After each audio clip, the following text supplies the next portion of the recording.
Hi everybody and welcome back to story time. I'm very excited. Today we're going to read the second chapter of The Chamber of Secrets, and it's one of my favourite chapters of the whole book because it introduces a really special character. If you guys watched the previous video, you would know that chapter 1 ended in a cliffhanger. There's someone sitting on Harry's bed, and we are now going to find who that person is, or who that creature is. So chapter 2 is called Dobby's Warning. Harry managed not to shout out, but it was a close thing. The little creature on the bed had large bat-like ears and bulging green eyes the size of tennis balls. Harry knew instantly that this was what had been watching him out of the garden hedge that morning. As they stared at each other, Harry heard Dudley's voice from the hall. "May I take your coats, Mr. and Mrs. Mason?" The creature slipped off the bed and bowed so low that the end of his long thin nose touched the carpet. Harry noticed that it was wearing what looked like an old pillowcase with rips for arms and leg holes. Hello," said Harry nervously. "Harry Potter," said the creature in a high-pitched voice Harry was sure would carry down the stairs. "So long has Dobby wanted to meet you, sir." "Such an honour it is." "Thank you," said Harry, edging along the wall and sinking into his desk chair next to Hedwig, who was asleep in her cage. He wanted to ask, "What are you?" but thought it would sound too rude, so instead he said, "Who are you?" "Dobby," said "Dobby, sir, just Dobby, Dobby the house elf," said the creature. "Oh, really?" said Harry. I don't want to be rude or anything, but this isn't a great time for me to have a house elf in my bedroom." Aunt Petunia's high, false laugh sounded from the living room. The elf hung his head. "Not that I'm not pleased to meet you," said Harry quickly, "but, is there any particular reason you're here?" "Oh, yes, sir," said Dobby earnestly. "Dobby has come to tell you, sir. It is difficult, sir. Dobby wonders where to begin." "Sit down," said Harry politely, pointing at the bed. To his horror, the elf burst into tears, very noisy tears. "Sit down!" he wailed. "Never, never, ever!" Harry thought he heard the voices downstairs falter. "I'm sorry," he whispered. "I didn't mean to offend you or anything." "Offend Dobby?" choked the elf. "Dobby has never been asked to sit down by a wizard like an equal." Harry, trying to say "shh" and look comforting at the same time, ushered Dobby back onto the bed, where he sat hiccoughing, looking like a large and very ugly doll. At last he managed to control himself and sat with his great eyes fixed on Harry in an expression of watery adoration. "You can't have met many decent wizards," said Harry, trying to cheer him up. Dobby shook his head. Then, without warning, he leapt up and started banging his head furiously on the window, shouting, "Bad Dobby! Bad Dobby!" "Don't! What are you doing?" Harry hissed, springing up and pulling Dobby back onto the bed. Hedwig had woken up with a particularly loud screech and was beating her wings wildly against the bars of her cage. "Dobby had to punish himself, sir," said the elf, who had gone slightly cross-eyed.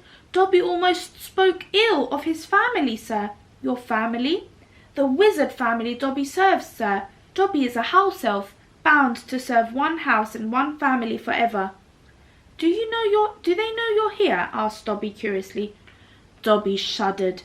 "Oh, no, sir, no. Dobby will have to punish himself most grievously for coming to see you, sir. Dobby will have to shut his ears in the oven door for this, if they ever knew, sir." "But won't they notice if you shut your ears in the oven door?" "Dobby doubts it, sir. Dobby is always having to punish himself for something, sir. They let Dobby get on with it, sir. Sometimes they remind me to do extra punishments." "But why don't you leave? Escape?" A house elf must be set free, sir, and the family will never set Dobby free. Dobby will serve the family until he dies, sir." Harry stared. "And I thought I was hard done by, staying here for another 4 weeks," he said. "This makes the Dursleys sound almost human.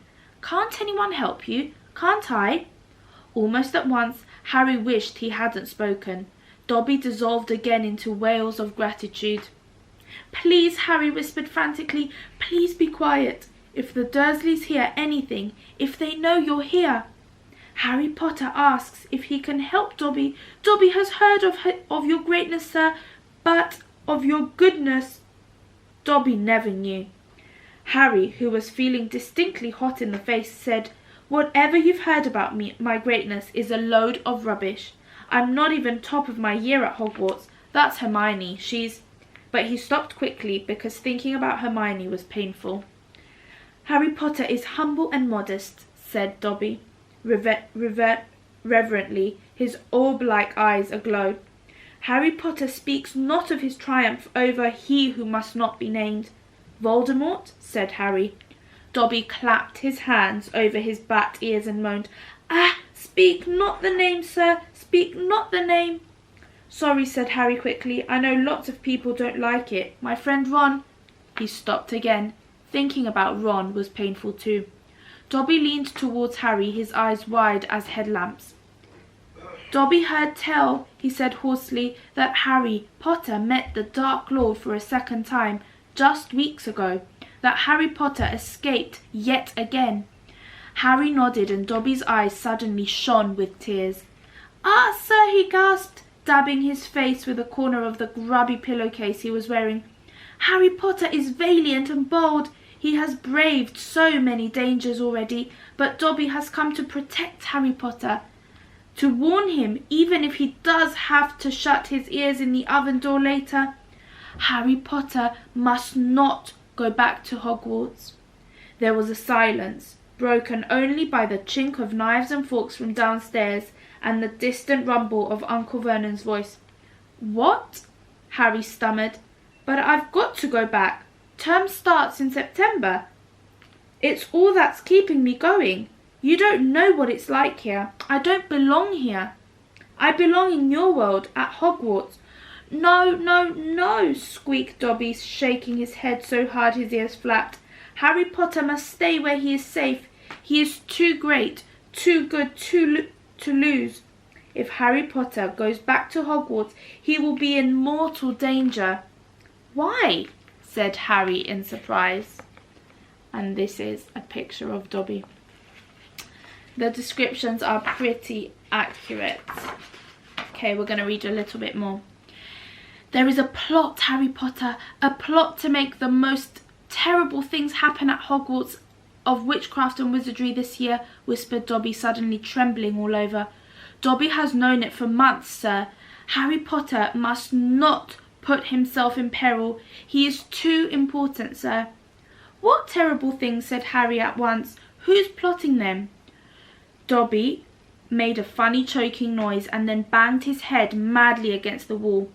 "All right," cried Harry, grabbing the elf's arm to stop him. "You can't say I understand, but why are you warning me?" A sudden unpleasant thought struck him. "Hang on, this hasn't got anything to do with with you-know-who, has it? You could just shake or nod," he added hastily as Dobby's head tilted worryingly close to the wall again. Slowly, Dobby shook his head. Not who must not be named, sir," but Dobby's eyes were wide and he seemed to be trying to give Harry a hint. Harry, however, was completely at sea. "He hasn't got a brother, has he?" Dobby shook his head, his eyes wider than ever. "Well then, I can't think who else would have a chance of making horrible things happen at Hogwarts," said Harry. "I mean, there's Dumbledore for one thing. You know who Dumbledore is, don't you?" Dobby bowed his head. "Albus Dumbledore is the greatest headmaster Hogwarts has ever had. Dobby knows it, sir. Dobby has heard Dumbledore's powers rival those of he who must not be named at the height of his strength. But, sir," Dobby's voice dropped to an urgent whisper, "there are powers Dumbledore doesn't. Powers no decent wizard—" And before Harry could stop him, Dobby bounded off the bed, seized Harry's desk lamp and started beating himself around the head with ear-splitting yelps. A sudden silence fell downstairs.